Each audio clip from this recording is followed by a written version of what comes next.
ചെന്നൈ നഗരമധ്യത്തിലെ പ്രശസ്തമായ ക്ഷേത്രമാണ് അണ്ണാനഗറിലെ ശ്രീ അയ്യപ്പ ക്ഷേത്രം.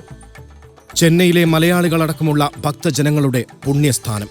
ഇന്ന് ചെന്നൈയിൽ അറിയപ്പെടുന്ന മഹാക്ഷേത്രങ്ങളിൽ മലയാളികൾ നടത്തുന്ന മഹാക്ഷേത്രങ്ങളിൽ ഒന്നാണ് അണ്ണാനഗറിലെ അയ്യപ്പ സേവാ സമാജം നടത്തുന്ന അണ്ണാനഗർ അയ്യപ്പ ടെമ്പിൾ.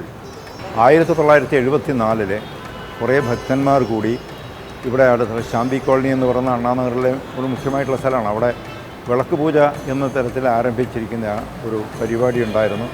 ആദ്യം വിളക്കും അമ്പലം ഉണ്ടായിരുന്നില്ല അന്ന്. പിന്നെ ക്രമേണ ഒരു ഷെഡ് കെട്ടി ആ ഷെഡിൽ മെഡിക്കൽ സർവീസ് ആരംഭിച്ചു. മെഡിക്കൽ സർവീസിനോട് കൂടെ തന്നെ അയ്യപ്പൻ്റെ പടം വെച്ച് പൂജിച്ചുകൊണ്ടായിരുന്നു.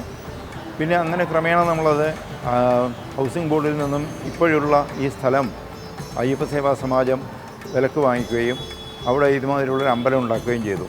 Annanagar Ayyappan Temple has become a landmark in Chennai because of the popularity and also the belief of the people in and around Annanagar.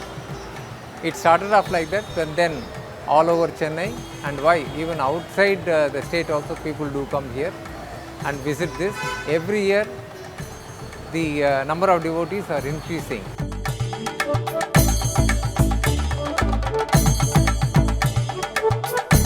പടിഞ്ഞാറ് ദർശനമായാണ് ഇവിടെ സ്വാമി അയ്യപ്പന്റെ പ്രതിഷ്ഠ. ഈ അമ്പലത്തിൽ നിന്ന് പ്രത്യേകത എങ്ങനെ കഴിഞ്ഞാൽ പടിഞ്ഞാറ് നോക്കിയാണ് അയ്യപ്പന് കുടികൊണ്ടിരിക്കുന്നത്. പടിഞ്ഞാറ് നോക്കിയാണ്. പടിഞ്ഞാറ് നോക്കി ഇരിക്കുന്ന ഒരു ഭഗവാൻ എപ്പോഴും ചൈതന്യം കൂടുതലെന്നാണ് സാധാരണ എല്ലാവരും പറയാറുള്ളത്. പടിഞ്ഞാട്ട് ദർശനമായിട്ടുള്ള അയ്യപ്പൻ്റെ വിശേഷം എന്താണെന്ന് വെച്ചാൽ വളരെ വളരെ പവർഫുള്ളാണ്. ഏറ്റവും ശക്തിയുള്ള അയ്യപ്പനാണ് ഈ അണ്ണാനഗറിലുള്ളത് എന്ന് പൊതുജനങ്ങൾക്ക് ഭക്തന്മാർക്ക് ബോധ്യം വന്നിട്ടുള്ളതും അവരുടെ തന്നെ ഒരുപാട് അനുഭവങ്ങളുള്ളതുമാണ്. ഈ അമ്പലത്തിലുള്ള ഒരു വിശേഷം എന്ന് പറഞ്ഞാൽ ഇത് ഷടാധാര പ്രതിഷ്ഠയാണ്. കൊടിമരത്തോടു കൂടിയുള്ള ഷടാധാര പ്രതിഷ്ഠയാണ്. ചുറ്റമ്പലമുണ്ട്.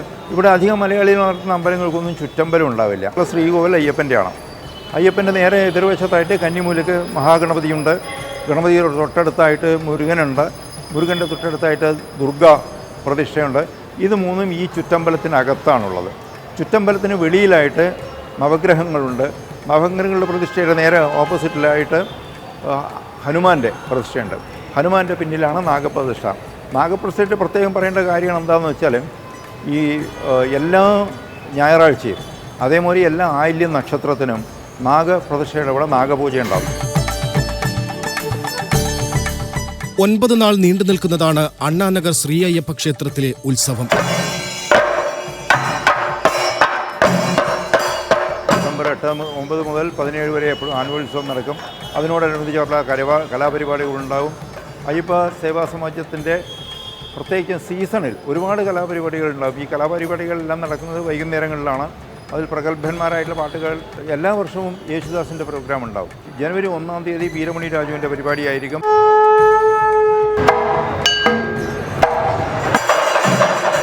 തിടമ്പു നൃത്തം ഉത്സവനാളുകളെ ഭക്തിസാന്ദ്രമാക്കുന്നു.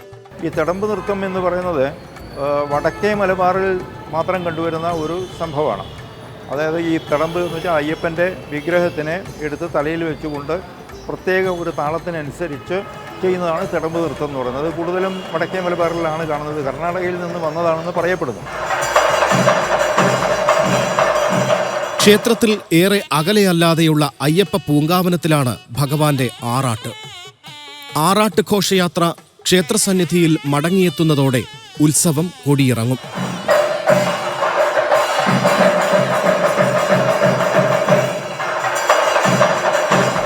26 വർഷമായിട്ട് ഞാൻ ഈ അമ്പലത്തിൽ വരുന്നുണ്ട്. ആദ്യമായിട്ട് വളരെ കഷ്ടപ്പെട്ട് ഭഗവാന്റെ മുമ്പിൽ നിൽക്കുന്ന സമയത്ത് എനിക്ക് കിട്ടാത്ത പല അനുഭവങ്ങൾ കിട്ടി. അതുപോലെ ഓരോ ഭക്തന്മാരും ഇവിടെ വരുന്നവരൊക്കെ ഞാനിവിടെ വന്നു കഴിഞ്ഞാൽ ഭയങ്കര ഒരു പവറാണ്.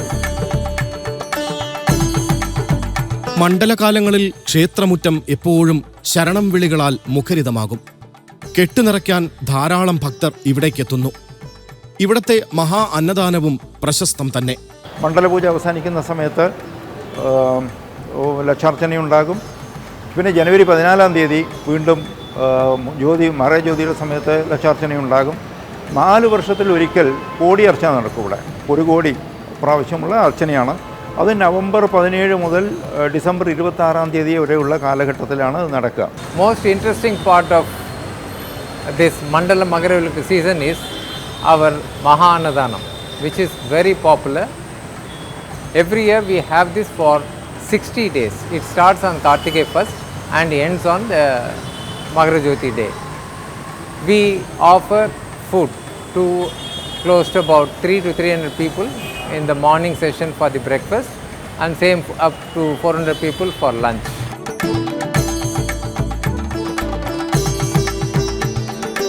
നല്ല ശക്തിയുള്ള അയ്യപ്പനാണ്. ഏത് കാര്യം നമ്മളിവിടെ ഒന്ന് പറഞ്ഞ് സ്വാമിയുടെ കരഞ്ഞ് പ്രാർത്ഥിച്ചാൽ അതുപോലെ ഇവിടെ നടക്കും.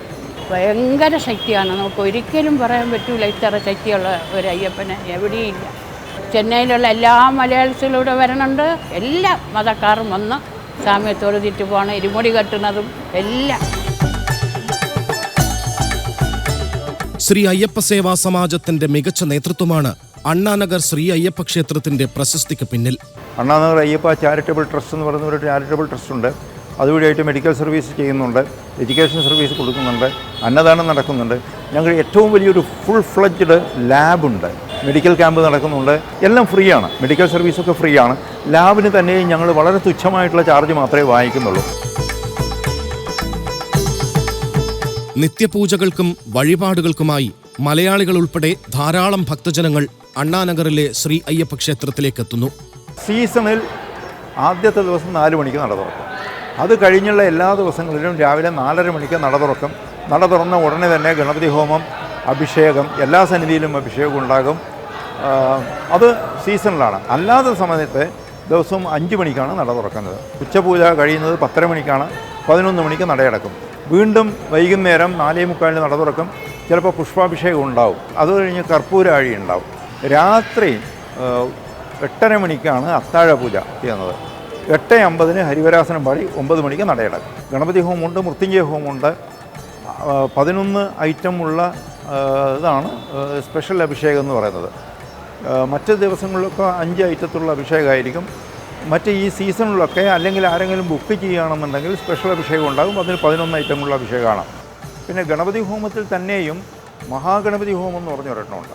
ഇതെല്ലാം തന്നെ ഓൺലൈനായിട്ട് ചെയ്യാവുന്നതാണ്, നേരിട്ട് വന്നും ചെയ്യാവുന്നതാണ്. ചെന്നൈ നഗരത്തിലെത്തിയാൽ ഏറെ എളുപ്പം അണ്ണാനഗർ ശ്രീ അയ്യപ്പ ക്ഷേത്രത്തിലെത്താം. ചെന്നൈ സിറ്റിയുടെ ഇപ്പോൾ മധ്യഭാഗത്തായിട്ടാണ് ഈ അണ്ണാനഗർ സ്ഥിതി ചെയ്യുന്നത്. അതായത് ചെന്നൈ സെൻട്രൽ റെയിൽവേ സ്റ്റേഷനിൽ നിന്നും 8 കിലോമീറ്റർ, പെരമ്പൂർ റെയിൽവേ സ്റ്റേഷനാണെങ്കിൽ 7 കിലോമീറ്റർ. റെയിൽവേ സ്റ്റേഷനിൽ ഇറങ്ങിയ ഉടനെ തന്നെ മെട്രോ സംവിധാനമുണ്ട്. അമ്പലത്തിൻ്റെ തൊട്ടടുത്ത് തന്നെയുള്ള മെട്രോ സ്റ്റേഷനുണ്ട്. അമ്പലത്തിൻ്റെ നിന്നും ഏകദേശം ഒരു 2 കിലോമീറ്റർ മാറിയിട്ട് കോയമ്പേട് എന്ന് പറയുന്ന സ്ഥലത്ത് നിന്ന് ഏഷ്യയിലെ ഏറ്റവും വലിയ ബസ് സ്റ്റാൻഡ് കിടക്കുന്ന ഈ കോയമ്പേടാണ്. അവിടെ മെട്രോ സംവിധാനമുണ്ട്, ബസ് ട്രാവലിനുള്ള സൗകര്യമുണ്ട്, അങ്ങനെയുള്ള സകല സൗകര്യങ്ങളുണ്ട്. വളരെ അടുത്താണ്.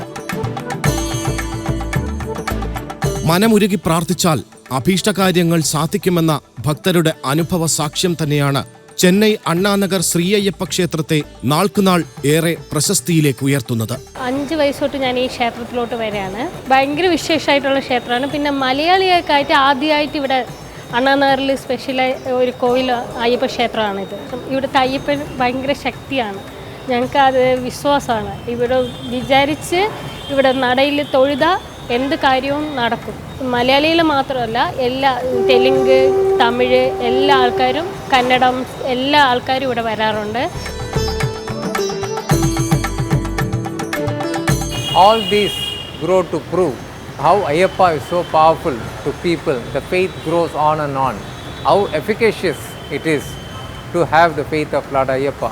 Otherwise, this kind of popularity cannot be reached. Our temple is just about nearing Golden Jubilee, and within which we have reached this kind of level. Lot of developmental programs are going on.